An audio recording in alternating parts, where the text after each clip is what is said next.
Hello and welcome to So Many Games, independent video game coverage from a passionate group of people. Please check out everything we do at somanygames.co.uk. My name is Jason, and for episode 5 of the podcast, I've rounded up some of my fellow So Many Games writers for a roundtable discussion on our gaming histories and favourite games. The hope is that for not only you, the listener, to get to know us more, but for us to get to know each other a little bit more too, because this is the first time that most of us have actually met face-to-face over a video call and kind of interacted in real time instead of over just text messages or like on Discord. So it's really cool for us to do this. Sadly, not everyone could make it, but hopefully Matt, Elsa, Jacob, and Steve can make it onto a future episode at some point. But this is a major international affair, and with us coming from many different time zones and countries, and this is the first time I've had to host a podcast with this many participants. So let's see how well this goes.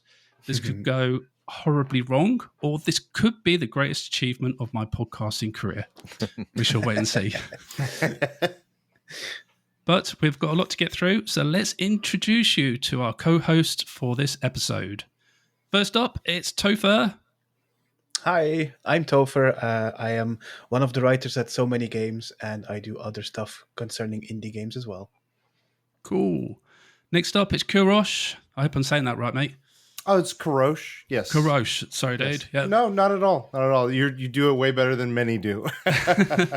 My name is Kurosh. I'm one of the writers for So Many Games, and alongside that, I freelance for Temple of Geek and Smashpad, and open to other opportunities. I do kind of a variety of different things. We'll get into it, I'm sure, with our beginnings. So I'm excited. Yeah. Michael. Yes, my name is Michael. I'm based in Germany in a small town called Ratingen next to Düsseldorf. I've been a gamer, I would say, since 1968, because that's exactly when I was born. And I've been gaming since in different forms and contexts. And I am also a writer for So Many Games, not too long, so I think I'm pretty new to the cast. And I'm all for adventure and RPGs. We'll go into that a little bit later, I'm sure. Beautiful. And lastly, we welcome in Erik. Hey, everyone. It's good to be back with you, Jason, again. My name is Erik. I am one of the co-hosts of Pages of Play podcast, and I know we'll talk through that in a moment. Also a writer of So Many Games. I did end up taking a little bit of a break, so you probably haven't seen me writing in a bit after I finished Wanderstop, which is kind of ironic for me to take a break after that game. But I'm really happy to still be a part of this community. Like you said, Jason, it's a great group of people, and you've kind of been expanding our roster, which has been really fun to see new people come in, and just the amount of articles and games that we're covering. That's been one of my favorite things. Is just, I think there's a lot of games that don't get much coverage, but we're able to, as a team, play them and kind of get the word out on them. I think that helps the developers, get people playing their creation that they spent so much time investing in. So I'm happy to do that with this crew, and I've really enjoyed being a part of it for that reason. So yeah, glad to be on the show. Yeah, thanks for saying that, Erik, because I think that's one of the one of the things, or one of the reasons why So Many Games, or like why I started writing in the first place, was to try and just help a little bit with even like the smaller indie game discoverability, really, and just to try and, even if I got it introduced to like 2 or 3 people, then I felt like I'd done something for the developer. Especially developing games is not an easy thing to do, and like I am always in awe of people who attempt to do it, and especially ones who do it well. So anything I can do to help, I will try and do so. And this was the way in which I kind of fell into the writing side, and it's been really cool. Like where I started doing this on my own, and on a whim, because my old website had a blogging feature, and I was like, oh, well, not. And it's kind of grown from there over the last 2 or 3 years to where we are now, where we've got nearly 10 writers now, and we're all producing really good coverage, and it's just really cool to see. And I should thank you guys as well for that. Thank you for spending your time to write for me and for the website. It's an incredible honor that you guys do it, and I definitely couldn't do it without you. So yeah, no, thank you to you guys and to Elsa and Matt and to Jacob as well, and Steven, who's just joined us. It's wonderful stuff, and I should take this opportunity just to say thank you to you guys. So yeah, thank you. Let's move on. We have got to go around now, around the table, and just find out a little bit about each of the projects that you work on, because you not only do stuff for so many games, but you also have your own individual projects. And I think it'd be cool just to spend a few minutes going around and just finding out about them, and just kind of hopefully introducing them to some new people. So we'll go around the same way, and we'll start with Tofr. Just to tell the people a little bit about the other projects you're involved in. Okay, well, a couple of years ago, I started creating TikTok videos under the name Play Nice Kids, wanting to spread the word of indie games, specifically like highlighting smaller games that didn't get as much traction. But then I found that it was really hard to combine that with my full-time job. I was working 6 days a week back then, and I was doing the indie game coverage on top of that. And I wanted to do reviews of games, but I couldn't find the time to play the games because I was making videos. And I kind of got burnt out that way. So I posted a farewell video on TikTok saying that I was going to stop producing content, but that I was up for like discussions on indie games if anyone wanted to talk to me about them. And then CG Danny B, this American indie game content creator, reached out to me. We had been mutuals on TikTok, but hadn't really talked. And he was like, hey, I've been dying to do a podcast for like years now, but none of my friends play indie games. Or maybe they do like every once in a while, but not that often. And he asked me if I wanted to do the Playlock podcast. And I was like, well, yeah, absolutely. I mean, I'm very fortunate because all I have to do every week is show up and record. And he does the editing, he does the posting, he does everything else. So I'm really fortunate. But it's a really cool thing because the podcast basically comes down to talking about a certain subject every week. That could be a list, that could be a discussion, but it's always about indie games.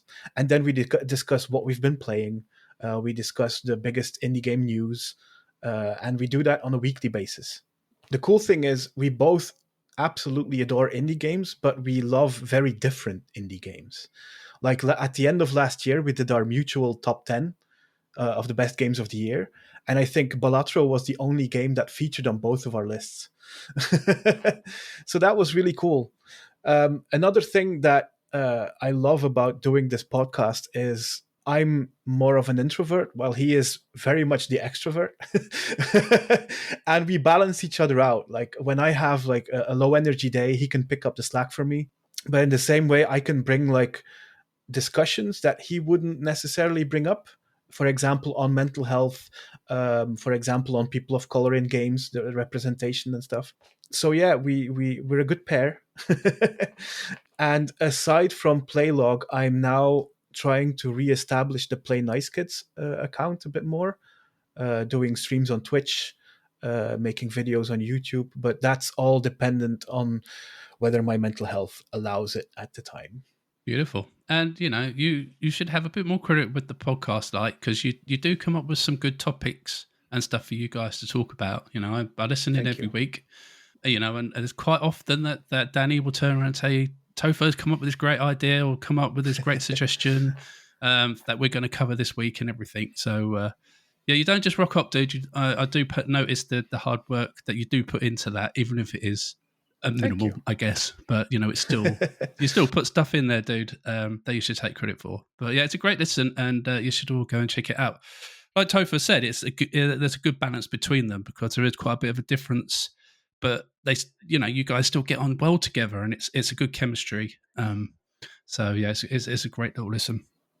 Thank you. Cool. I appreciate that. No worries. Kurosh, you're up next. Yeah.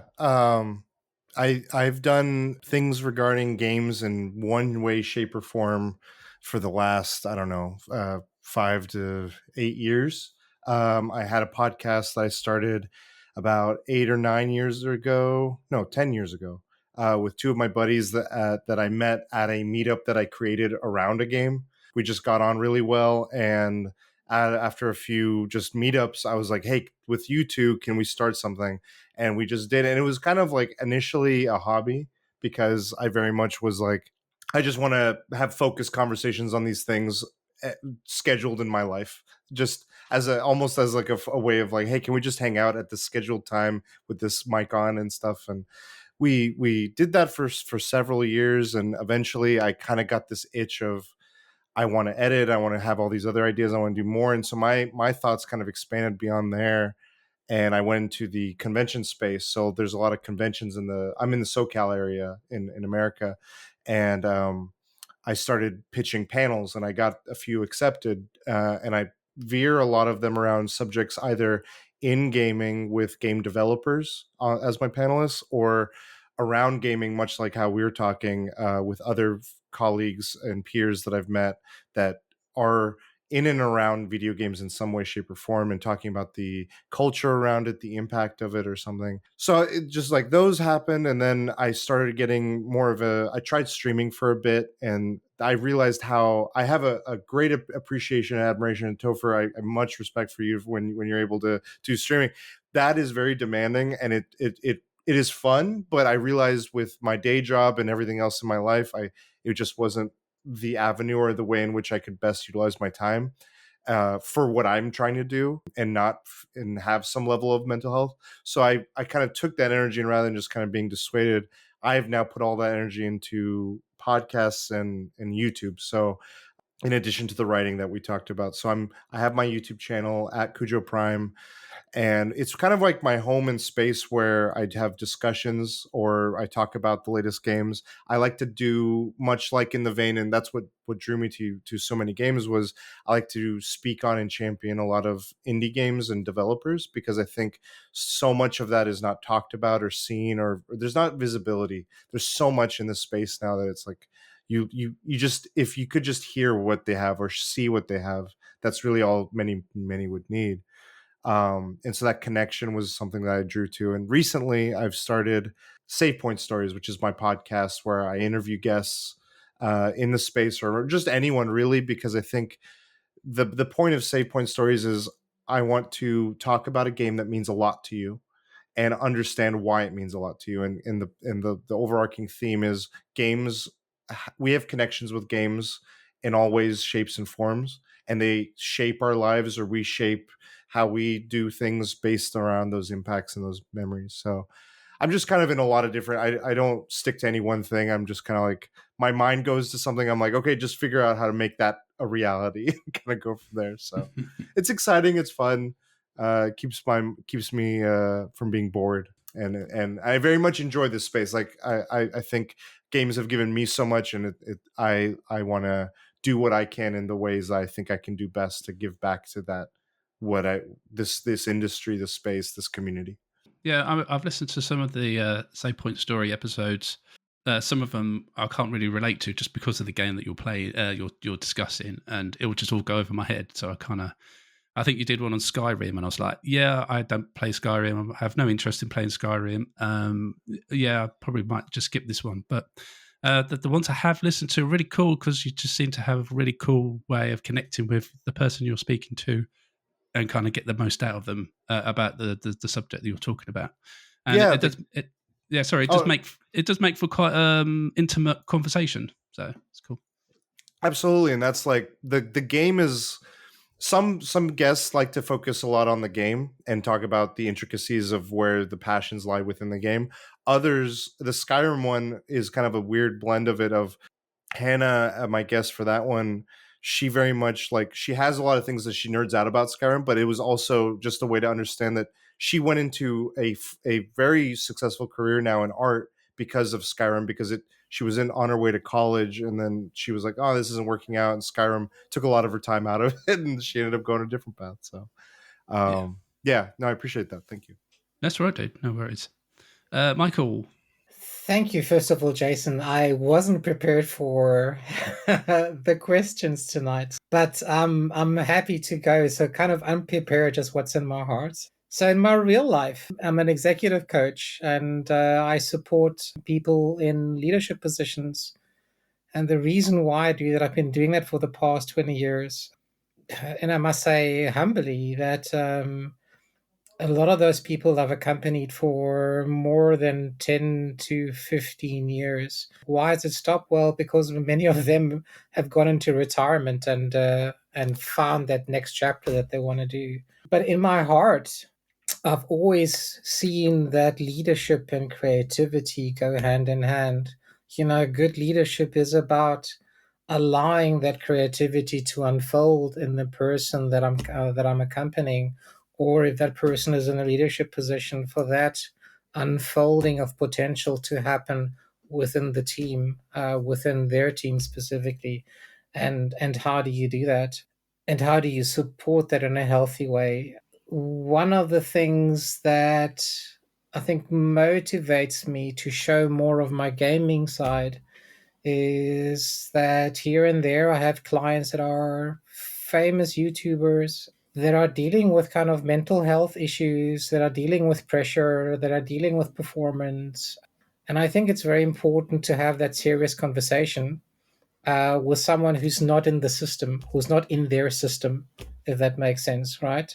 Just for someone to listen well, to connect with the heart. I think that games have a very important role to connect with people on a much deeper level, where there might not be need to put up walls or put up defenses. And so I think it's crucial that people in the games industry, that people who are in leadership positions, that people who bring a sort of message and creativity on the streets to a specific audience, that they have a clarity what they're about, what their contribution is about, what their purpose is about, so that they are clean in the messaging that they want to bring across. And there's sometimes so much mental dirt, unclarity, mental fog that happens in here, that you can't be true to that calling that you feel inside of you. And I think my role is to kind of help bring back that clarity again, that the communication, if I'm in leadership, is a healthy one to myself, to my system, to my team, to my organization. That I am true to to myself. That I'm authentic to that calling that I feel within me. Now, for people to say that, they need to go through a journey, if that makes sense, right? So most executives are not there yet, right? So for them to kind of be open and to tune into that, that is the work that I do, by asking maybe the relevant questions, being very patient, listening a lot, loving a lot, right? Because you have to. The thing that I do now, and that's why I'm very thankful for Jason, is I want some of that experience perhaps to decorate the way that I write about games, if that makes sense, right? You've read some of my reviews. I think those elements of light and dark, of melancholy, of fights won and fights lost, kind of come through. I think that's why also RPGs play a very important role. And it's kind of also preparing the way that I look at with regards to, being 57. How much time do you actually have on this earth, right? Without being too philosophical, but the chances that I have another 57 years is unlikely. So one needs to look at it from a very different perspective.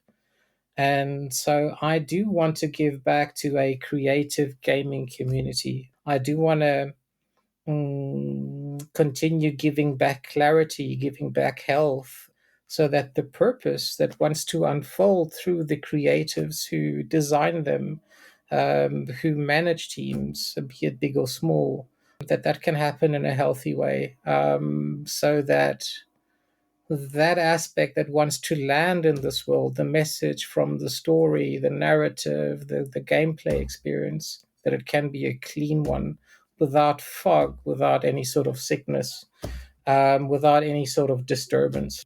And so also the birth of Tiny Game Chronicles. So this is my project now to answer Jason's question. Because this kind of keeps me busy, and my family lives off the things that I do, we decided to focus on tiny games, so short playing experiences up to 5 hours, where perhaps I can imbue what I get out of the message at a different level to the world out there.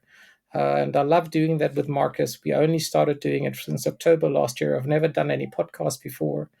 Yes, I've been involved in a previous life in gaming, per se, in the publishing side, but I've never written. But I read a lot. So maybe that's the way that I cheat my way into writing some reviews, is the fact that I can kind of copy and paste the things that are still in my spirit and in my soul. So, and I love doing that. And Jason, and for everyone here, thank you for allowing and making some room that I can live out that part of my life, and exercise that muscle that has never really been exercised before. So, yeah, thank you. Beautifully said, Michael. Beautifully Thank you. said. And you know what? I listened to Tiny Game Chronicles, and I think what made me ask you to come to the So Many Games crew was like when I listened to how you spoke about games. You know, you really what you were saying there. You know, you really kind of not emphasized, but like you really talked about games in a different way. It made me think about the games that you were talking about in a different way, and I was really appreciative of that as a listener to your podcast. That's right, and that's kind of one of the reasons I asked you onto the So Many Games crew, just because I thought that you could carry that through into like written reviews as well, and I think it would have made for really intriguing and interesting and reviews told in maybe in a different way to a lot of other reviews that are written, and so far that's been true in a good way. You know, so yeah, thank you. Yes, yeah. yes, yes. Yeah, it's a pleasure, and the one that you just wrote on Claire Obscure was a really lovely piece. Very excited to get that up on the site, and definitely excited to see how you progress and improve even more so on your writing as we go through all the other games I'm sure that you want to write about in the future. Thanks so much, Jason. Thanks, everyone. That's right, dude. No worries. Humbled. And lastly, Erik. Yeah, of course. First, I want to say, following philosopher Michael will be a challenge here. But Michael, I remember when you first put out your review, I think you wrote the review for So Many Games on Expelled. Inkle responded to that and said, this is like equal parts review, equal parts philosophical digest or something like that. But I mean, just hearing each of you explain your background, it definitely comes across in the reviews, which is really cool to see how we each bring something different to the table. Back to that idea of inclusivity and representation. I feel like we all bring a part of ourselves into what we write, which is really cool. But anyway, a little bit about me. So my angle with gaming is very much focused on narrative. I love stories. I grew up an avid reader, still do some reading, but it's transitioned a lot to games because I've just found so much depth in interactive narrative, interactive storytelling. And the game I'm going to talk about later will really bring this to light. I think there's certain things that games can do with narrative that you can't get in a book or a film that really impress me and have really shaped my experience. So I really love talking about, kind of to your point too, Kurosh, about just like having conversations around games with others. And I've really enjoyed that. Growing up, talking with friends about, in particular, the story, the narrative of certain games. I got really into Metal Gear for a while. I think that was one of my first games that's a very odd, a very odd series in terms of what it does with its storyline in Hideo Kojima and all the craziness that he gets into. But there's something about storytelling in video games that that really resonated with me as someone who loved to read, who loved character driven narrative arcs, who loved a story with a really strong setting and sense of place. And so I wanted to continue those conversations on even into my adulthood. And so started a podcast with some other just local friends. I mean, similar to the stories earlier, just gathering around with other people who like to talk about games. We started the Pages of Play podcast, again, very focused on on game stories. So we call it a book club for gaming narratives. The other part that I like about the show, doing the show, is we are completely, well, we ask questions of our audience, and we're completely kind of dependent upon that feedback for our show. So that's another, I love bringing in the stories of our listeners as well, and some of the questions they ask. You can kind of hear a little bit about of what they're interested in their background. So it's been really fun to get questions from our listeners, and talk about those, and just have conversation around things that people are interested in on our show. I really like being able to talk about how it applies to our lives. That's one of my favorite things as well about Pages of Play. It can get very introspective, and it's very application focused, very purposeful in some of the things that we talk about. So yeah, I was doing that. And then I think met a number of folks even on this podcast right now through Gaming in the Wild, which is another podcast and content creator out of Iceland, very focused on artistic games, or games as art. And that's another whole other conversation we could have. We probably won't have today, but that's how I met some of the folks, and you in particular, Jason, and got connected to so many games, and have been enjoying writing and seeing all the great stuff that you all are writing, the amount of games that we're able to cover, and seeing how developers are responding and what they're saying on BlueSky and X about, what we're covering is incredible. So really happy to be a part of this crew. And it's just been a pleasure to now be in this space of a content creator around games and game stories. Yeah, your podcast, yet again, is another great listen, because but you kind of make me think about games again in a different light, but in a different way to how Michael makes me think about games. So it's great in that sense. I could get a real good different outlooks on particular games from different kind of outlooks, and it's really interesting. And how you touch upon indie games and narrative games and everything like that. And especially when you get guests on, you get them to talk about five of their most favorite narrative games and Right. things like that. That's always a really interesting and intelligent conversation between you and your guest and the game in question.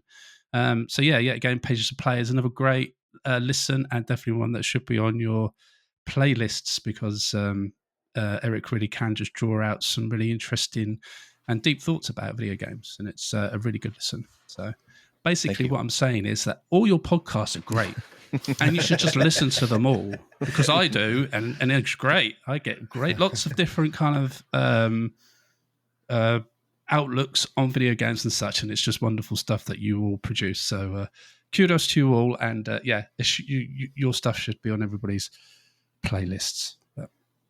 Okay, well, let's get into. I know some of you have touched upon it a little bit, but it'd be interesting to get a bit more of an outlook on your gaming histories, I guess. I think that's quite important, and it'd be quite interesting to kind of find out a little bit about them.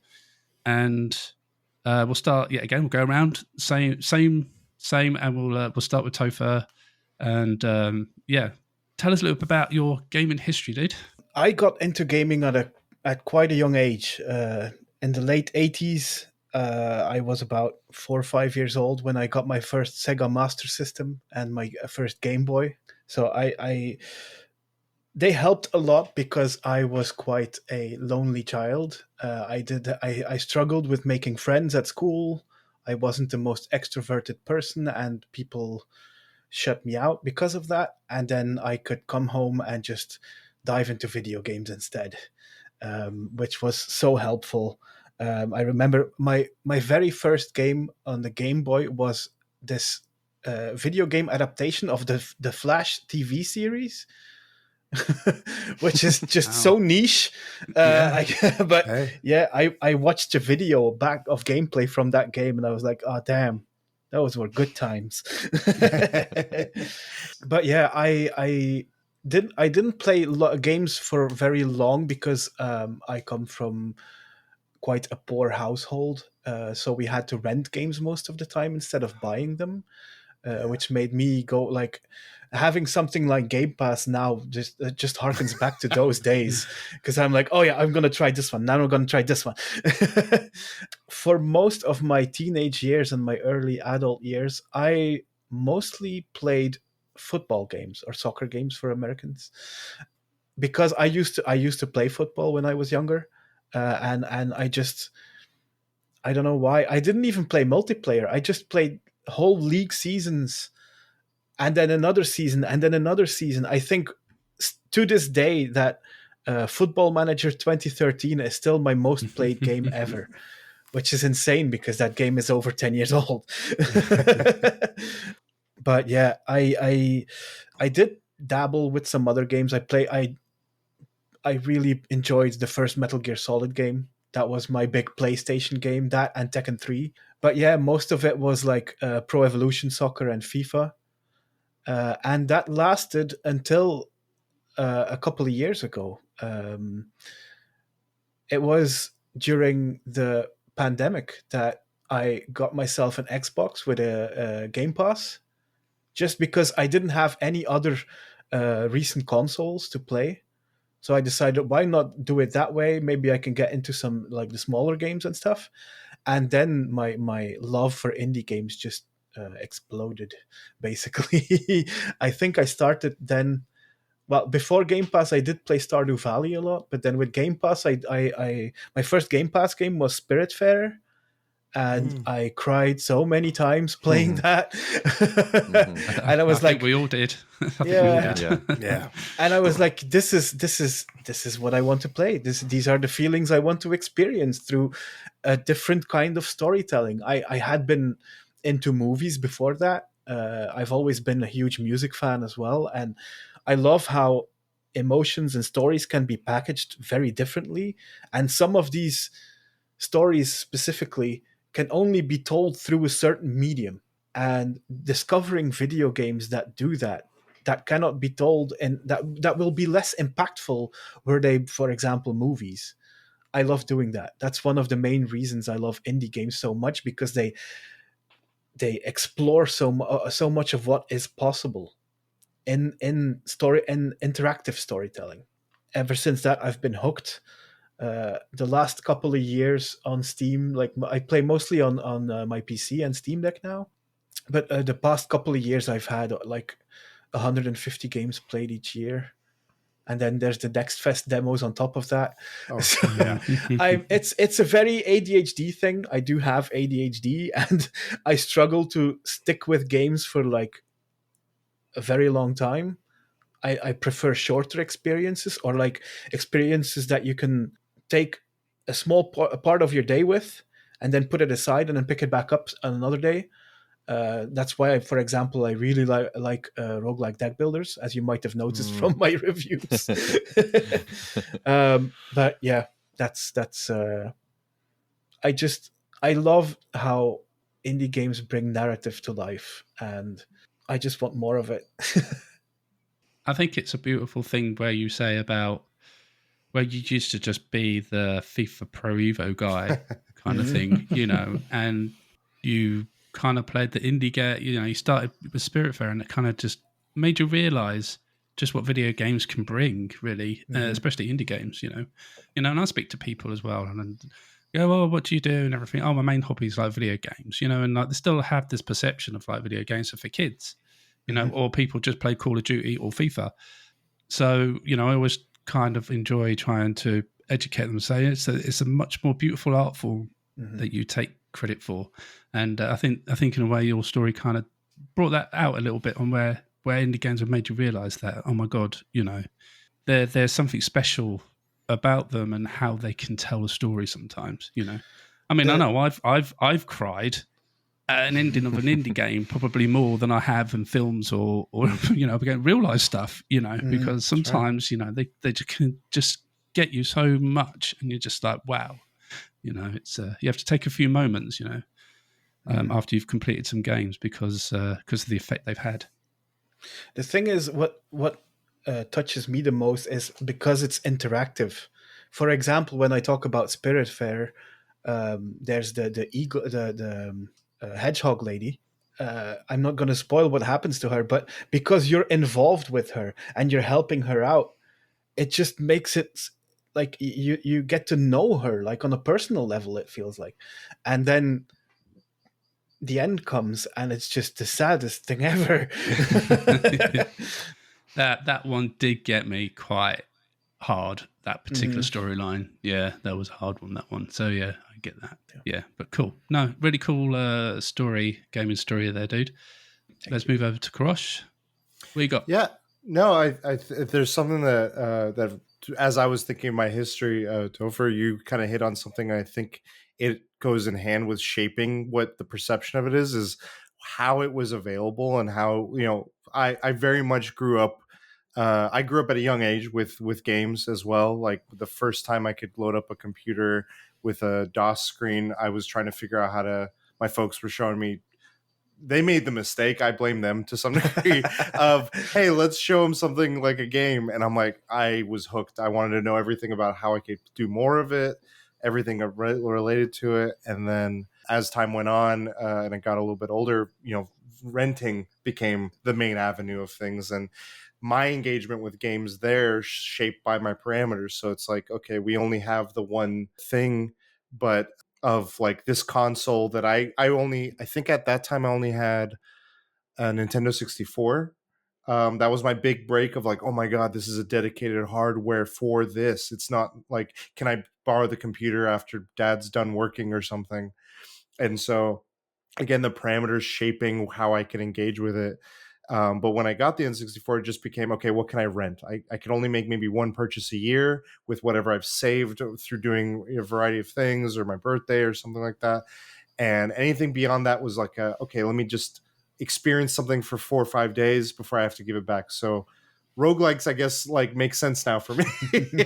I'm just like dipping in and out. But that was much of my life. And then my younger brother and I, we connected a lot through our shared kind of time with games. And the years went on, and I think it very much became I was getting into, I just immersed myself in it. I kind of grew up with a lot of respiratory issues. I had a lot of bad asthma.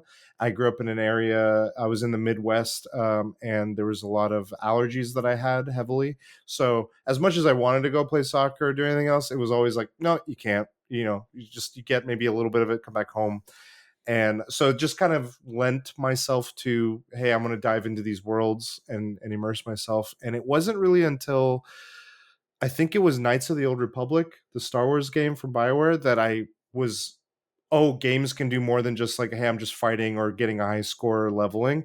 I was invested in a story, and that opened me up to a whole new space in games. And I had many other milestones from there of like, what is Fallout 3? What's this other, what's Fez? What's all these other experiences that are like, they're not just grabbing me from like how they felt, they're grabbing me because of I care about a character or the world or the story or something. And it kind of was like, I know many people go through this with music and with films. They start of like, you start expanding your horizons into maybe a deeper medium, or you have a stronger connection with them.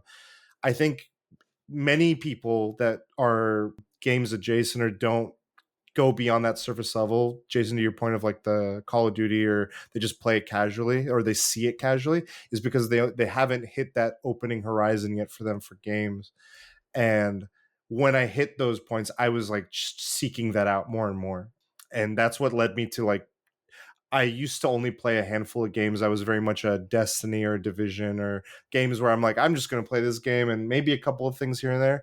Now I'm very much like, I'll have the ones that I really delve into, but I want to try so many different things because there's just so many different ideas and concepts and combinations of paintbrushes that these artists and developers are putting together that have really shaped like, well, who I am and how I want to engage with it. It's like I think, Topher, you said it so well of like, gaming is a different medium, and what it offers, what it does differently is so, when you see it through the lenses we have, and many others have like varying perspectives on it, it's just, it hits in a way that you start realizing is different from reading a book, from watching a movie, from listening to a song. It's you have an element that you're contributing to it. And I love that so much about it. It's just, It's so you can make your own narrative, you can make the choices for the character that you're embodying. Yeah, there's just so much that I've kind of tied to it. And there's a community aspect of it too, like just us talking about games here. Games have brought us to a space where we can just kind of share in this space. I have so much, and where I started my whole like creative journey was with a meetup, because I just wanted to play a game that was Monster Hunter 4 Ultimate, and that was only at the time, that was the cusp of them doing it online. And but it was, Monster Hunter was so known for its local multiplayer, and so finding a group of people to play locally was hard. So I was just like, I'm going to try meeting up with people and seeing if that gathers them or becomes a focal point. And it did. It became a space where we just, every week we would, more and more people would come, and people I didn't meet, but it's like we commiserated over this game.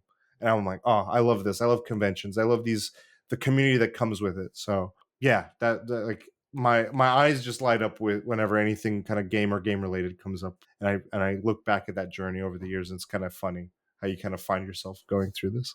I like how you touch upon the community, and I feel like PAX has kind of brought this to light as well. Yeah. Like, there seems to be quite, I don't know, like video game players who have, quite toxic. They're always hateful. They're always sending horrible messages and not liking this and not liking that, and moaning about this and moaning about that. But in reality, that's just a small pocket of the community, because I do feel like the gaming community in general is such a open and welcoming place to be, really. And I've never really experienced anything bad from talking to other people about games, or I've never experienced anything like that. And and like where I mentioned PAX as well, like everyone that's been to PAX, I think the majority of people have come out and gone, what a wonderful community we've got. Everyone was so welcome and so friendly and so open, and just wanted to talk about games and celebrate games. And it was just a big joyous event for the gaming world, and I think that's just another great aspect of gaming in general. Like you say, mate, is the community. It's beautiful. Yeah, the PAX side of things, like it's a celebration of it. And that was the first time, I'm going to PAX, and every year since, it's, you see these developers and they're not large. There's a larger emphasis on the indie developers in a space like PAX. And you see that they're just another person. They're another one of us. And they just took their passions and found a different way in which to exercise and to put that passion to practice.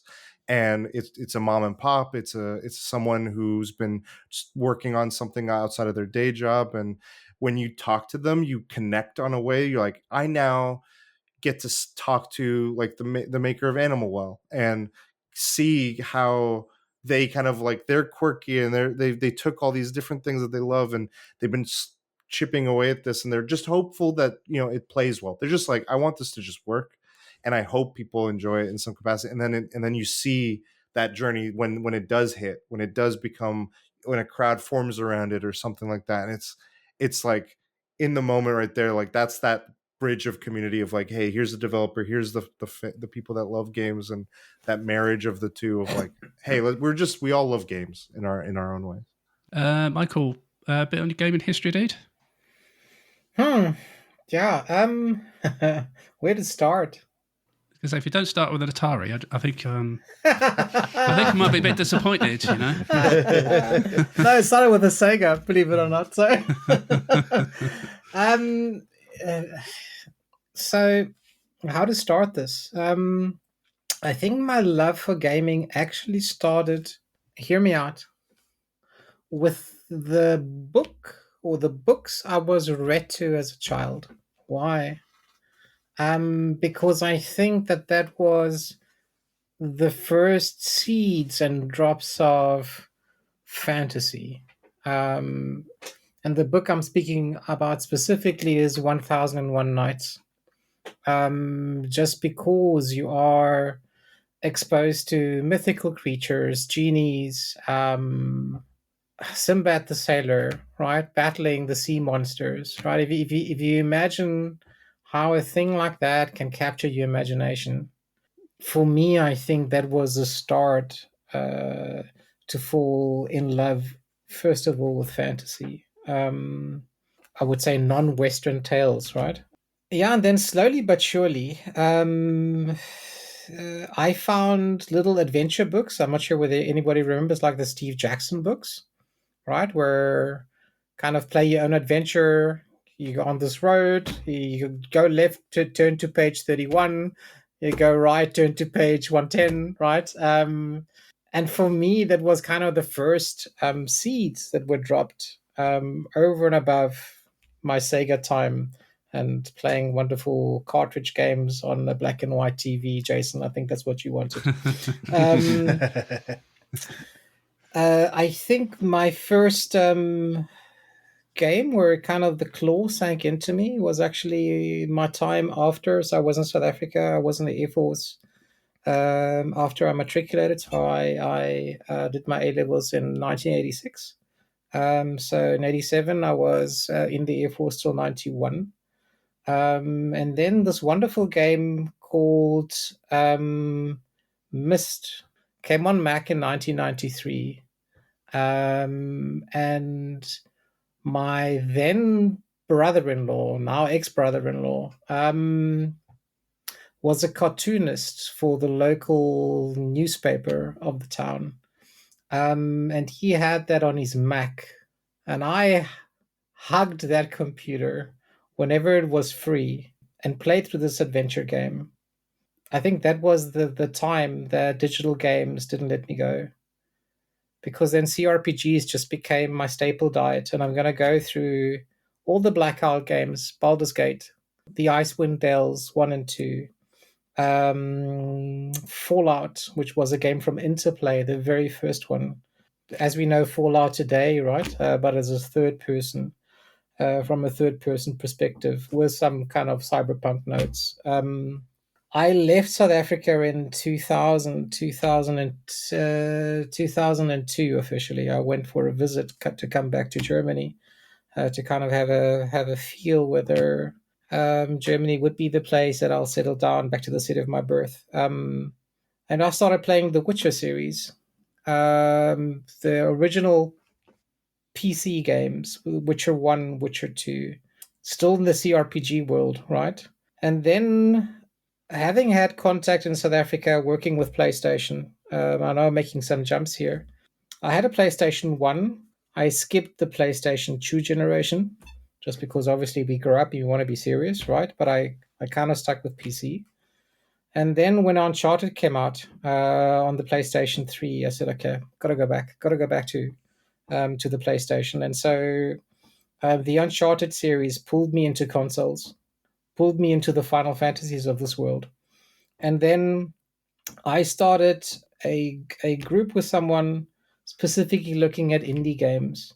And I know that we formed this group to say, let's play an indie game every 2 weeks. And I really wasn't that big into indie games yet. But let me quickly give you the rundown of the first half year of all the indie games that we played. Death's Doors, The Forgotten City, Boyfriend Dungeon, Spiritfarer, Undertale, Paradise Killer, Life is Strange, True Colors, Bugsnax, Night in the Wood, The Stanley Parable, a game that I love, by the way. Way underrated, right? Chicory, Hypnospace Outlaw, Arcade Paradise, Inscription, Tetris Effect, Return to Monkey Island, Tales of Iron, Citizen Sleeper, A Space for the Unbound, Sable, Moonglow Bay, Card Shark, the list goes on. What an incredible list. Yeah. And so we spent with a group of about 5 or 6 people discussing the internal journey that the message of those games did with them. Me, I already was a qualified coach at that stage. This was like heaven for me, right? Because I could just listen and maybe ask the pertinent questions, the reflection questions that started a process where people perhaps could heal or get unstuck, or at least find some sort of structure and direction for healing to take place. And I think that's what indie games do very well. is that they initiate a healing process within people. And I think that's why I love doing what I do. And so for the time that I have left, I want to facilitate for people to heal through games, if that makes Again, sense. very beautiful, Michael. Beautiful stuff. Yeah. Couldn't say it better myself about indie games. We should just put that on the back of a box, on every box, on every Steam page for every indie game. That's what we need to put on there. Yeah. So that's me. We need to change up the order so I don't have to go after Michael every time. It's like, we'll swap you two around on the next one. yeah, Let's do that. You're healing people. Come on, Erik, beat that. Yeah. So right.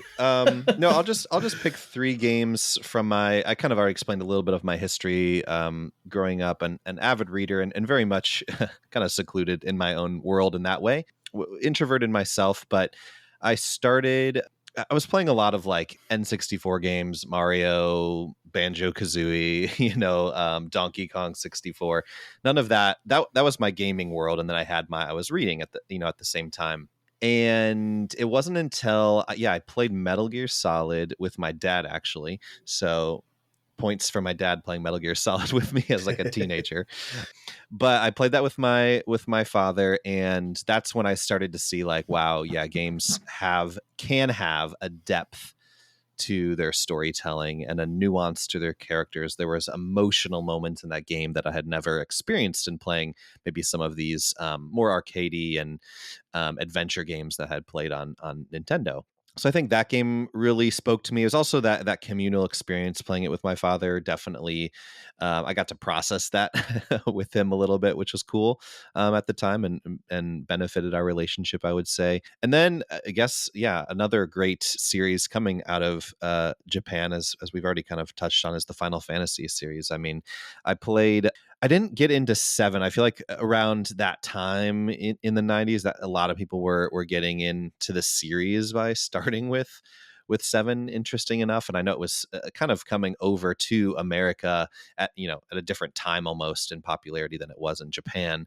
But I got into 10, and 10 I absolutely loved. I loved playing Final Fantasy 10. And again, that game I just played, by myself, but it was a journey. It was emotional.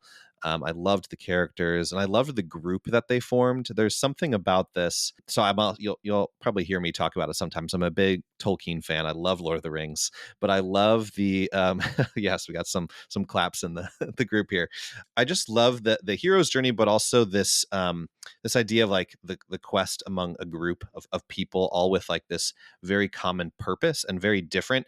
I mean, in this case, you're talking like elves and dwarves and people from different classes, races, but coming together for a common cause, and in this case to defeat evil. I see that in the Final Fantasy series too. You're always kind of pulling together kind of a ragtag group of different folks from different walks of life, and there's a lot of diversity even within the cast in a lot of Final Fantasy games, and I really liked that. I think my introverted self, I didn't have that type of group of friends, and so to be able to have that in a game was pretty cool. And just kind of, I would hope that it has made me someone who's a little more open-minded because I played games like that than maybe some of the more, maybe the groups at school would be a little bit more monoculture. You know what I mean? So that I really appreciated that I was kind of getting that experience again, very much influenced from these wonderful games from Japan. The game though that I would say made in the US, maybe you guys played this one too, Half-Life. That one really did a lot for me as well, because I feel like that was the first time I had seen just this one long, this epic tale of a scientist who you don't really think of this person as the stereotypical video game character, the scientist who tries to like fix this terrible thing that happened, and the places you kind of go in that game to do that are incredible. I really there's a really good documentary on Half-Life as well, and Half-Life 2 is great, but that series also really spoke to me in the game design, like how they were able to bring that world to life. I think the setting of Half-Life in particular really stood out to me. And yeah, so those 3 games, I would say were a big part of my gaming history. Again, those aren't indie games. Later in life, as we were kind of talking about before we even started recording today, I got the Steam Deck, and then I was really able to open up the treasure trove of indie games. But those 3 games prior to that showed me that there's a lot of quality writing in games, if the developers put their time into that, and they affected me and moved me and changed me, and did that have that healing effect in a lot of ways with what I was experiencing in life at the time. So yeah, that's kind of my history and journey with games, and I'm really happy that I had that growing up. Is it safe to say in this group that I've still never played a Final Fantasy game? You're It's safe. safe. It's fine. It's safe. Yeah, it's a safe space. I There's a haven't either, pixel so- remaster I can only but recommend, so that you skip all the, I don't know, the Oh. datedness, right? Yeah, the of- quality of life updates. Yeah, exactly. Mm. Exactly.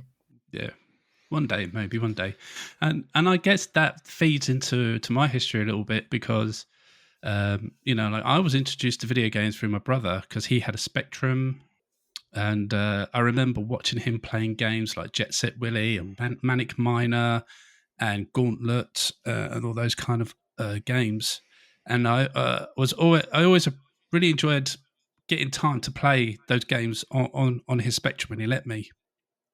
And I think that kind of opened my eyes to to video games. I think that was my big introduction. And then he upgraded to an Atari ST, and so like I remember playing games like I can't remember what, but just more 3D-ish kind of games. They evolved a little bit, and more platformers and things like that. But then I was Space introduced. Invaders. Yeah, Space Invaders, yeah. But then I went round someone's house and they had a Nintendo Entertainment System, and they let me play Mario and they let me play Zelda. And that's what really kind of like set the seed for me back then. And it really made me want to get a console of my own. And I remember, just like Tofr, my first console for myself was a Master System 2. Sadly, we've not Sonic the Hedgehog built in, but Alex the Kid. But, you can't have everything, can you? And that was great to kind of like explore and stuff. And that kind of made me into more of a Sega kid at that age. And, I picked up a Mega Drive, and, I famously remember having Sonic the Hedgehog 2 cartridge like 2 months before I could even get the console somehow. But I just remember just laying on my bed, just reading through the instruction manual and just looking at the box and everything like that every now and again until I managed to get the console. And then also famously, I remember picking to get a Sega Saturn over a PlayStation, which I still don't regret. I loved my Sega Saturn. It was a great machine and it had great games on it, even though apparently it was a sod to develop for, as well as all the other problems that Sega were having at the time. But I mean, I did pick up a PlayStation eventually. It was quite a long time because it was the PlayStation 1, the little like mini revised version of the PlayStation. But then I kind of enjoyed going through some of the back catalogue of that a little bit. But yeah, it wasn't long before I got PlayStation 2, GameCube, N64. I had them all. I went through them all. I picked up a SNES, and that was what kind of started turning me more into a Nintendo boy. Obviously, when Sega stopped with the Dreamcast, it was all Nintendo for me and PlayStation. They were my two major platforms. But I also, in the late 90s, dabbled in PC games. I used to really enjoy upgrading PCs and mucking around with them, breaking them, trying to fix them, and playing games on them. Yeah, again, where Tofr mentioned Championship Manager, or Football Manager, sorry. It was Championship Manager for me. But, I spent hours and hours and hours on that game. I think I remember one time I had like a 30-season run with Real Madrid. And nice. Yeah, we won everything. Yeah. But things like Half-Life, that's been touched upon. I remember fondly playing that. I remember going around my brother's house, and he had a really good PC, and he had things like Quake. He had some of the Doom games, and I just remember playing Quake and Quake 2 specifically. and just being kind of blown away by that kind of experience. And I wanted that for Yeah. myself, So I managed to get a PC that could do all that kind of stuff. And I just explored all those kind of games as well. So just all these, I just got my fingers in anything I could possibly get into with video gaming. Even like I dabbled in online multiplayer at that time with Unreal Tournament, Quake 3 Arena, and all that, and had that kind of experience as well. It didn't turn me into an online man. I'm definitely much more of an offline, single player, narrative kind of a guy. That's the kind of games I seek, or platformer games, 3D platformers, that kind of stuff. But yeah, I went through them all, and I stopped at a PlayStation 4. I never picked up a 5, and I never owned an Xbox until the Xbox Series S. I got captured by the Game Pass frenzy, and I thought I needed to have this machine and have Game Pass. And for the first year I played it, and then after that, it's just sitting there collecting dust. So, but yeah, nowadays I mostly play handheld. Switch and the Steam Deck have changed the way I play games, and that's the way I play them now. That's my brief history with video gaming. Gaming most of my life with one machine or another, or one game or another, and it's been quite an honor, really, to kind of be there through all the different generations and all the different kind of points of gaming and how they've evolved to where we are now. And it does make me yearn sometimes for the older days, more simpler days, and how gaming is now. But I wouldn't have it any other way, because like with the indie game scene and the way it is, we've all touched upon it, so we all know. It's an exciting and magical place. And I'm much more of an indie game. AAA games don't interest me anymore. I don't particularly want to play them. I just want to play these little games, or these little 20 to 30 hour games that get made, because they're just beautiful stuff.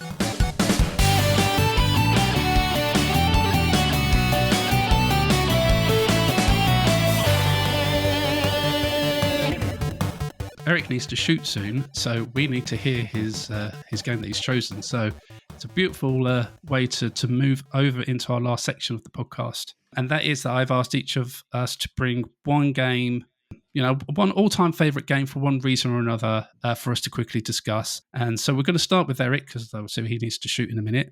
And I really want to hear what his game he's chosen is. So Erik, please enlighten us. Yeah, thank you. Yeah, it's Memorial Day weekend over here in the States, Sure. so I've got some stuff going on for that. So appreciate it. No, the game I chose, I want to circle back to something Tofr had said earlier about playing games, and something that playing a game, having experience that maybe a film couldn't instill that same experience in them, or a book couldn't. And something around this idea of there's certain ways that games tell stories that only a game can. So the game I want to talk about is a game called Brothers: A Tale of Two Sons. I don't know if anyone's played this one, but this one has a very special place in my heart, not only because I'm an older brother to a younger brother, a little blonde brother, like the kid in the game, honestly. But what made this game stand out the most to me is how it uses its haptic input and controller input to tell a story. And again, because this is an interactive format, because what you're doing on the controller is a part of the narrative, you can't replicate that in a film or in a book, right? So first of all, this game was made by Starbreeze Studios. Joseph Ferris, who's now famous for many other games, Split Fiction being one of them, was involved in the studio. He's really now focused on cooperative games. This game originally was released. It's cooperative single player, as it was put. It's actually you're playing two characters on one controller. It's a little bit of like, pat your head, rub your belly situation, where you're trying to figure out how do you control two people at once. But like one part of the controller, like one of the like left thumbstick and like left trigger controlled one of the brothers, like the older brother, and then the right side controlled the younger brother. So you have to move them at the same time. You have to use the triggers controlling each different character. You have to coordinate certain things. For instance, you might move the older brother to get on top of something and distract a dog. So you're kind of pressing the trigger on that side of the controller while the younger brother runs past it. Or you're on like a hand glider at one point and you have to shift the weights across it to kind of move.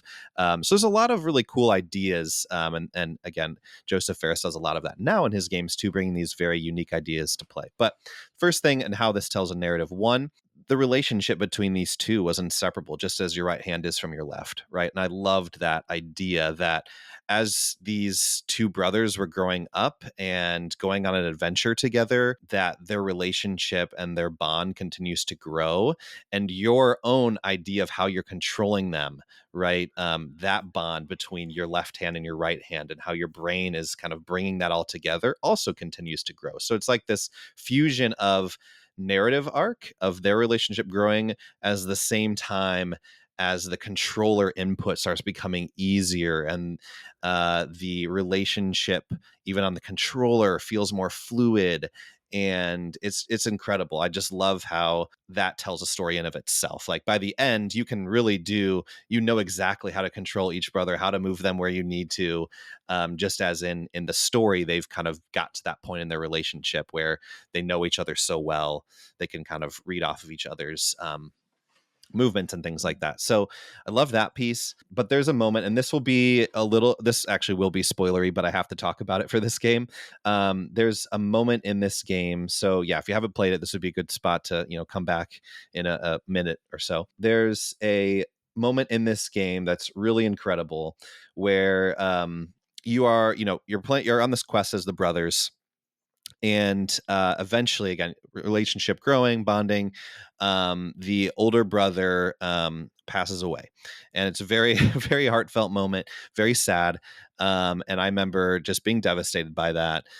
And you just have the younger brother off. So again, the storytelling there is now it's just one hand as opposed to two. You've feel like you've lost a part of yourself in playing this game because this person has died, because now you're only really using the right hand side of the controller, right? So now it's just the one joystick to move, and it's just the one trigger. So you feel the loss both from a haptic standpoint, from a physical standpoint, as well as in the narrative, which was incredible.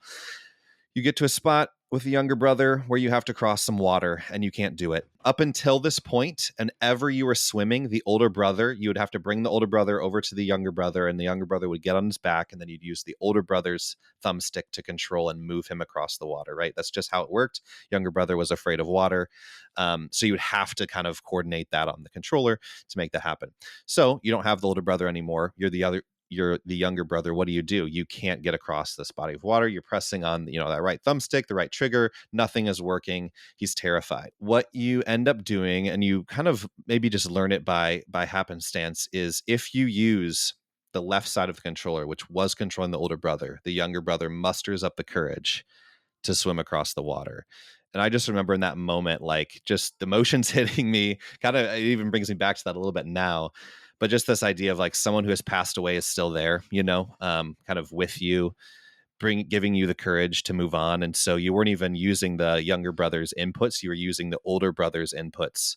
That memory of him was getting this younger brother to move across the water. So yeah, I know that's kind of a long-winded way of describing this game and what it meant to me, but I loved the way that only a game can do this, right? With how they use the controller inputs to tell the story and tell about the relationship between the characters. So that particular game stands out to me as one of my favorites. It's an indie game. You should go check it out. They just have a remastered version, I think, that was released last year. And yeah, it's an incredible feat for narrative design within like a video game context. So definitely recommend everyone checks it out if they haven't tried that one.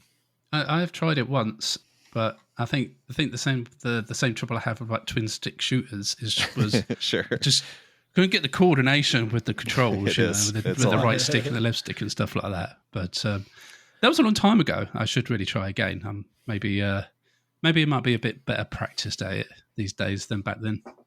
But it's a good pick, dude. It was lovely to hear about that. But yeah, I know you need to shoot. So I don't know if you just want to remind the people listening where they can find your podcast again and any socials you want to just shout out before you go. Yeah, I'm on BlueSky. I also go under the name of Dovetail.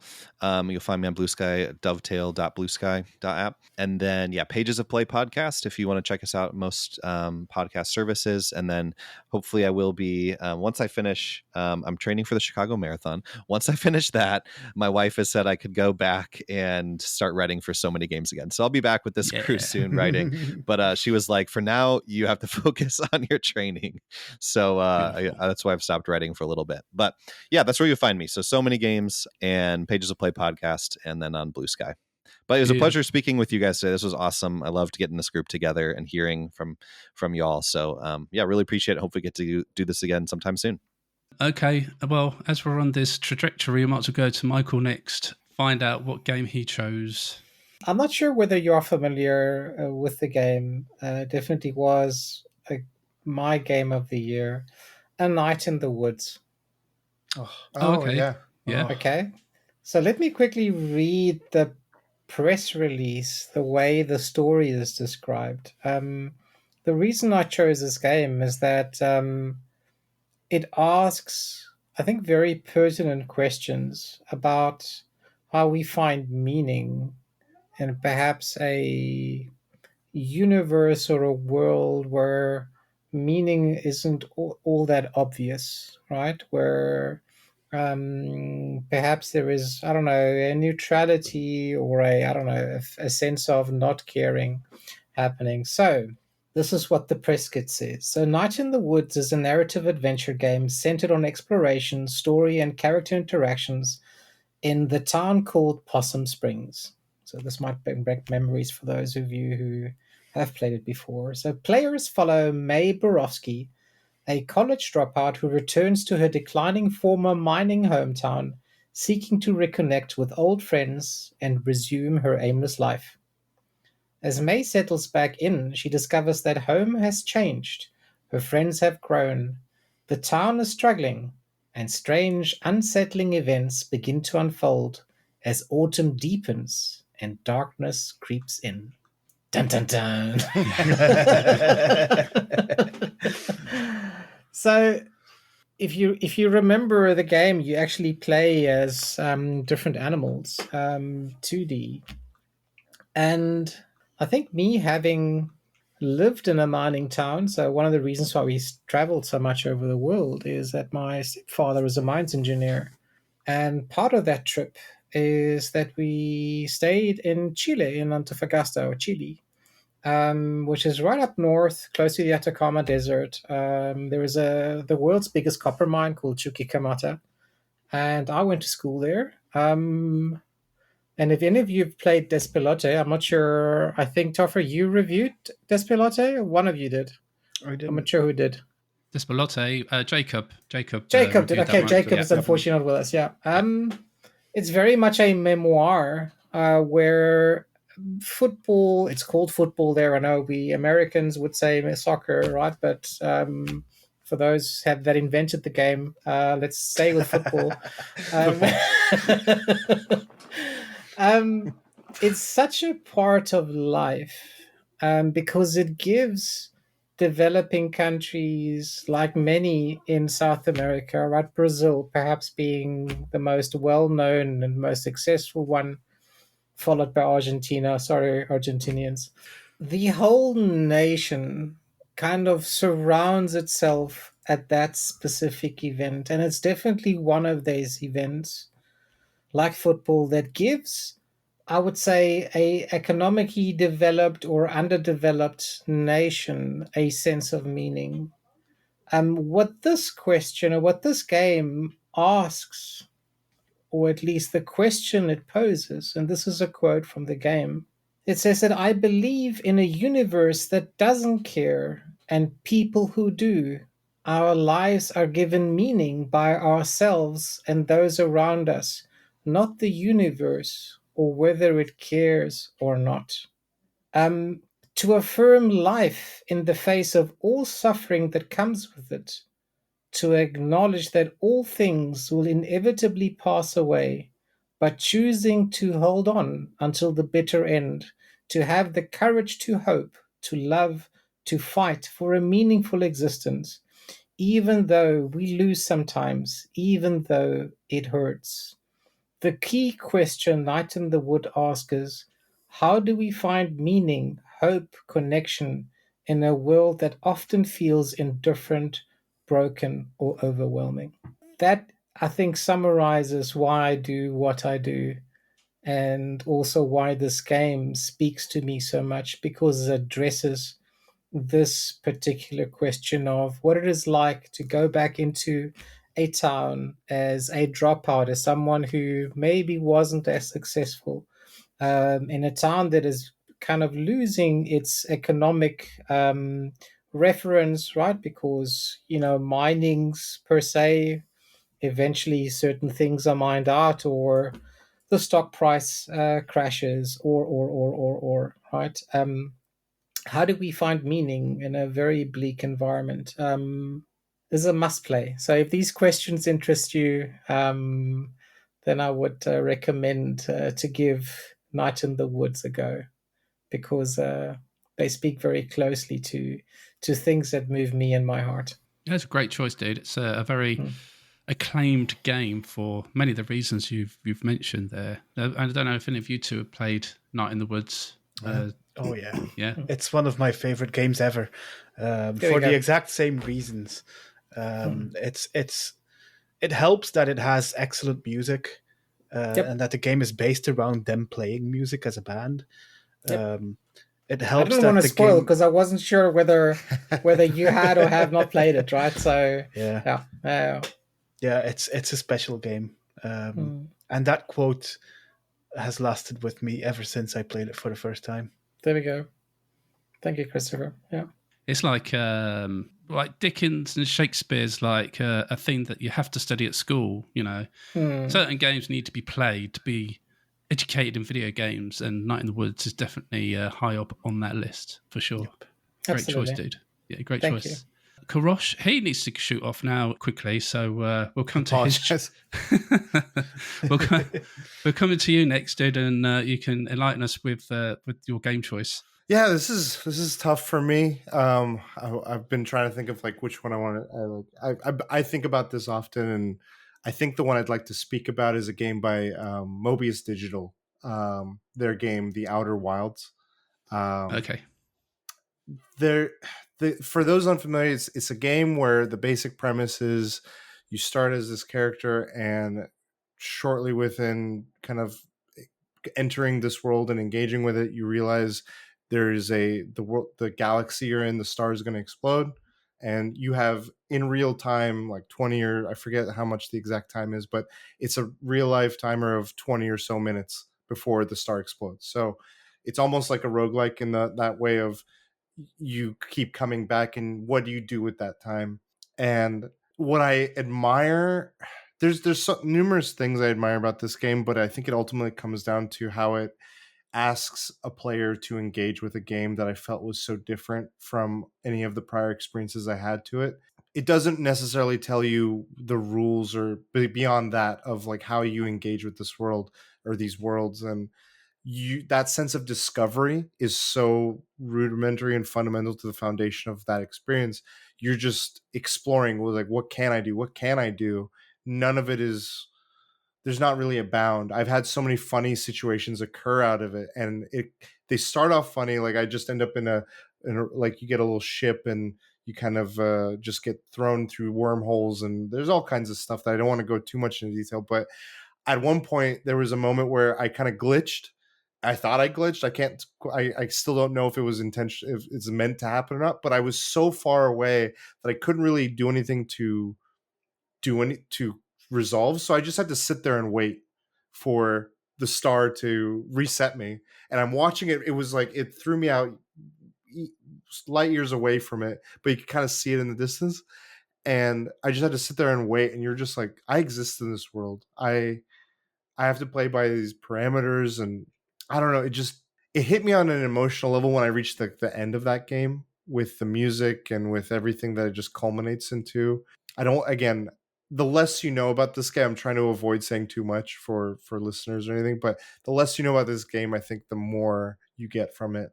And I so rarely get experiences like that. Oftentimes you're playing a game and you're like, okay, well, tell me what it is, tell me how many players, tell me the hours, tell me this. This was one of those times where it's like, just go in and just immerse yourself. No, nothing. Just know that it's recommended from a friend, or however you're being told to like go and experience it. And I found that so refreshing. Just from that point forward, I just found it very refreshing. And I don't know if any of you have played it, but anytime I hear the soundtrack now, I just smile. And I have and I think it's such a beautiful experience. Now, Jenny Wyndham on our last episode chose this as one of her games to talk about. And she said quite a lot of the same kind of similar stuff. But, you know, my experience, if you've listened to the last episode, you'll know my experience of the Outer Wilds was not a good one. But it's a very divisive game, I think. You know, like you're either going to click with it or you're not. Yeah, you know, there's a saying in England, you know, it's a Marmite game. I don't know if any of you know what Marmite is, but it's very much a Marmite game. Yeah. You're either going to love it or you're going to hate it. And I could not get on with the controls, with the spaceship. I kept crashing into the sun and I kept dying. I kept looping over and over and over again. I was like, do you know what? I don't think this is my kind of game. So I put it down and moved on. But, you know, it's beautiful to hear how this game has touched people and what kind of experiences it's given you. And that's beautiful to hear. I think Animal Well was recently reminding me of Outer Wilds, but it didn't hit for me in the same, I guess, narrative way. I felt like a lot of those same things just kept hitting my sensations and moments.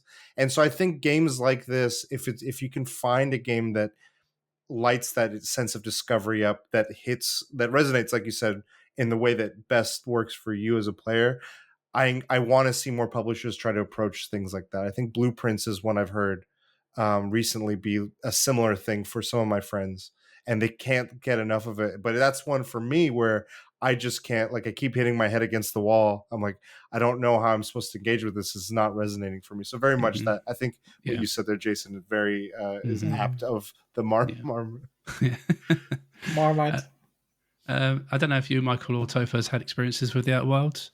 No, I haven't touched it. I haven't played it. I think also just because I've heard that of the Marmite experience. So it's not on my backlist yet. It'll maybe after Kurosh, after your description, it'll land on my backlist for 26 because I'm already planning the 26 backlog list. Have you got mixed experience with that, Tofr? I started playing it a while ago, but I also struggled with the controls. Yeah. And because of that, I bounced off of it, but not in a definite way. Like, I intend to go back to it because I want to see what makes it so special. Because people who love this game, they will shout from the rooftops that this is the best game ever made. And I want to see what makes that game that. Yeah, I could see it in Kurosh's face. I could just, it's emanating through the screen, you know, the love of this game. It's true, though. You know? It's very true. People that love it, I mean, that's advocated. There's a real passion for that game. Yeah. All right, dude, I know you need to shoot Kurosh, so thanks so much for joining. It's been a pleasure to talk to you. Please, before you shoot, just remind the people where they can find your podcasts and such, and yourself on the socials. You can find me at Kujo Prime everywhere. All of my stuff goes back to YouTube. And my podcast, Save Point Stories. I just wrapped up season 1.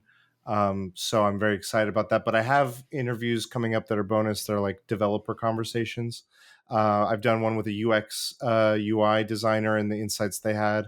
I'm having a rendering engineer episode coming up soon, and a recruiter in the gaming space talking about his insights. So that's coming up, and that's some of my stuff. And again, Jason, thank you for bringing this together. It's a pleasure to meet all of you and kind of connect more. I love what So Many Games is and what we all are bringing to it. I think that all these perspectives is beautiful, and it's such a kind of reinvigorating kind of feeling, commiserating about all this. So thank you for giving the space.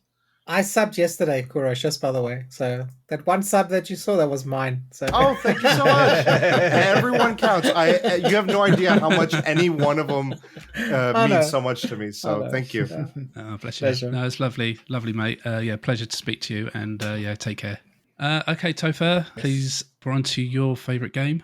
This is such a hard question.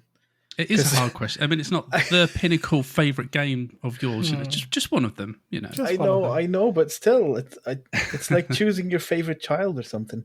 and look, if it's not Citizen Sleeper, then I'm hanging up your call now. You know, just saying that now. It's not Citizen Sleeper though.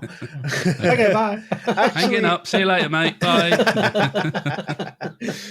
No, actually, it's a game that I played for the first time, like all the way back in 2020, and I bounced off of it completely because it was too difficult. The whole reason I started Play Nice Kids, and it's called Play Nice Kids, is because I am pretty bad at video games. It might be funny, but it is true. I'm not good at video games. I struggle learning new systems. It's part of like the way I grew up, and having this feeling that I have to be able to do things on the first try instead of learning things and how they work. But recently, we played Celeste for our book club in the Playlog podcast. Going back to that game was quite the experience. The thing is, as of the day that we're recording, tomorrow, it will have been 10 years since I was admitted to the psychiatric ward of my local hospital with burnout and depression. I have been on quite a journey in those 10 years. I'm still in therapy. I'm still on medication. I'm trying, I have, I'm trying to like get better and function within society again. But it's a long road and it's a hard road. And Celeste displays that in such a gorgeous way because the game is difficult. You will fail and you will fail again and you will fail again. And back when I first played it in 2020, I wasn't ready for that experience because I was not yet in a headspace where I could allow myself to do that. I was in the headspace like, oh, I'm failing. It must be because I'm terrible. It must be because I don't have the necessary skills. But now with 5 more years of therapy behind me, I'm in a place where I know that it's okay to fail because failing means learning. And it's a shame that it took me so long to learn that lesson, but it allowed me to finally play Celeste and discover how Madeline in the game struggles with that very same concept. She, in a similar way, she has Madeline, her evil twin, I would call it, chasing her around, and she struggles with how to deal with that. At first, she's scared of it. Then she tries to push it away, and all of these things are not what you should do if you want to try and heal, if you want to try and get better. Apparently, for Madeline Thorson, the creator of the game, it was also about her experience of being trans. So for trans people, this is a game that's held in very high regard. To me, it's especially powerful because of the mental health stuff. And I have to say, like, there's plenty of like accessibility options in that game, but I told myself when I replayed it for the book club, like, I want to try this without any of the accessibility features. If I don't make it, if it becomes too hard, then I'll use them. I'll allow myself to use them, something I wouldn't have allowed myself years ago. But then I made it to the top of the mountain without using those accessibility features, and that was such a powerful moment. And I love this game. The music, the artwork, the gameplay, and how it brings a sensitive subject open to dialogue. Like, this game has gotten people to talk about their own mental health struggles. This game has gotten people to talk or to think about what their gender identity is. And I love how this small game manages to do all of that. So I had to pick that one because of it. Beautiful. Wow. Very moving. Yeah, it's a special game, dude, and thank you for sharing that story with us. You know, it's like another way in which games can help us, isn't it? Like Totally.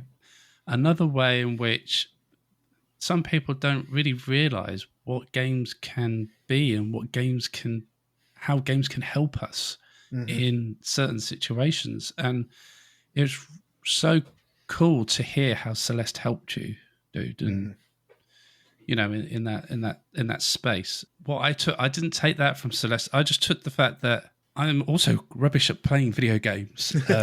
You know, I've always shied away from games of that difficulty because I know I don't have the skill to do what they're asking. But there was something about Celeste that made me want to carry on and to keep trying and keep trying and keep trying.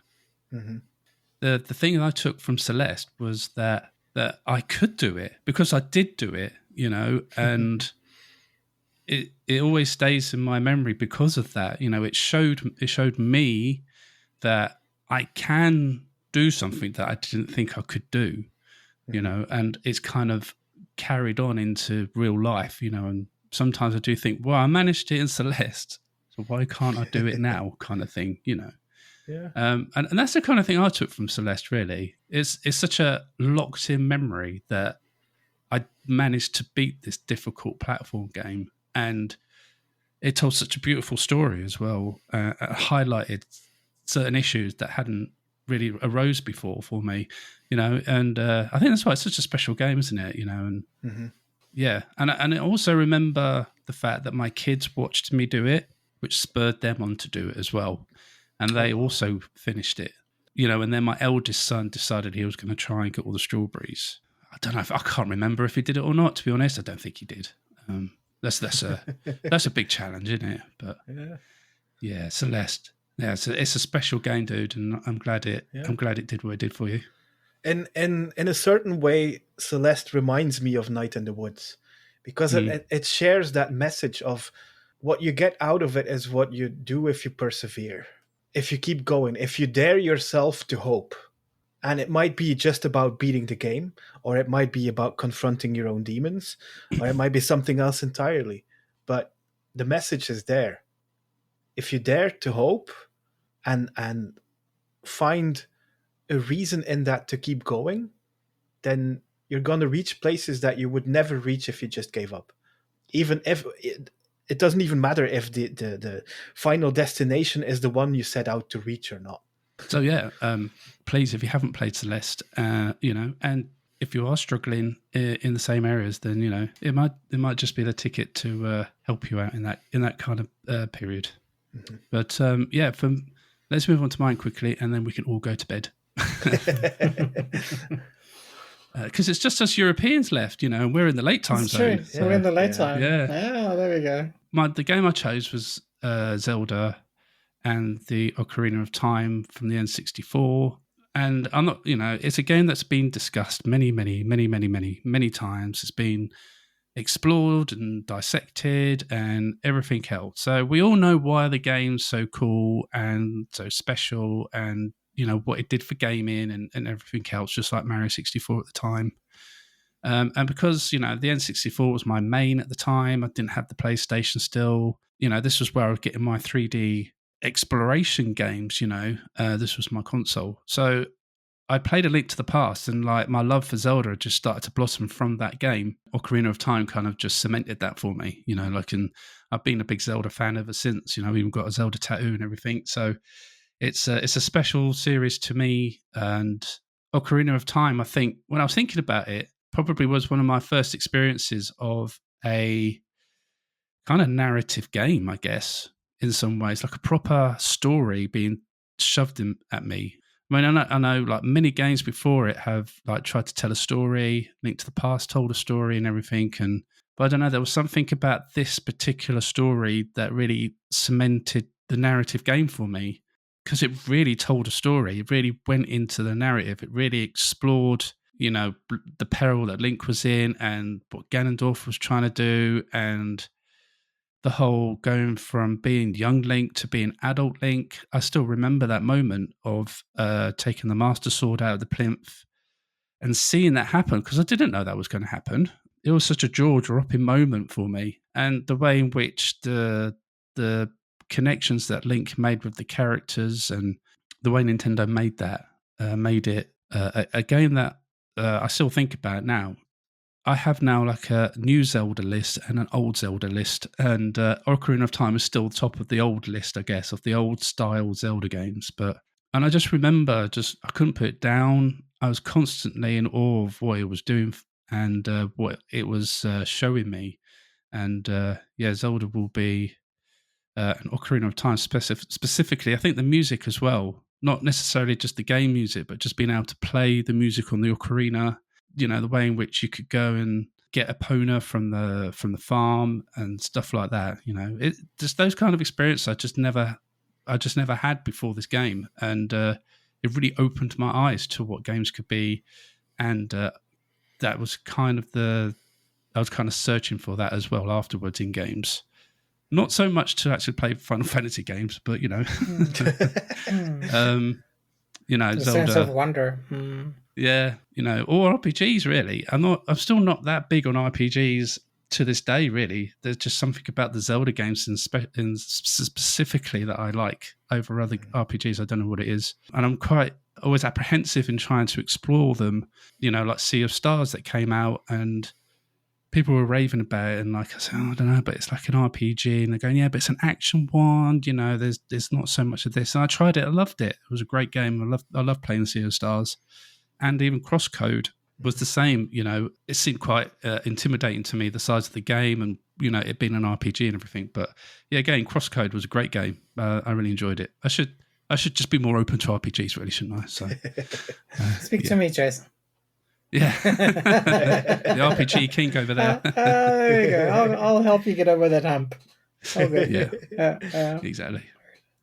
But I think that's a good place to leave it. Like I said, we all need to go to bed. So thank you to Tofr and Michael, the only ones left, for joining us. And it's been a real pleasure to get to talk to you guys and get to know you a little bit better. It's been a really cool conversation.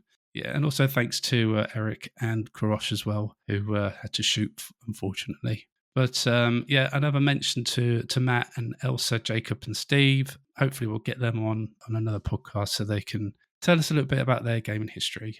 For now, Michael, can you just tell the listeners again where they can find your podcast and yourself? Yes, so the easiest way to get hold of me is on BlueSky. So I'm not going to mention that other platform just because BlueSky is a little bit healthier. Mm-hmm. And you can find me under Drellish. So that's my in-game name, DRELLESH.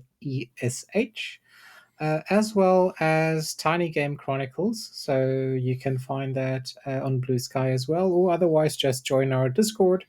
Or alternatively, and this might be the easiest way for you, on so many games.co.uk.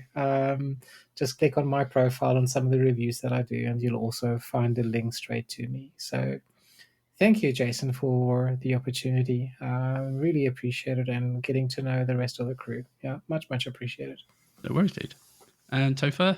The easiest way to find everything that I do is through my Linktree, which is Play Nice Kids in one word.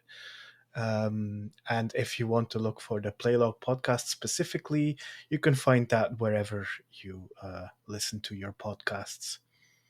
And thank you for having us on as well, and That's for giving us the opportunity to write as well, because I'm really grateful. Like I remember just posting on, I think it was still on Twitter, that I wanted to write about games as well as making the podcast, and you got in touch.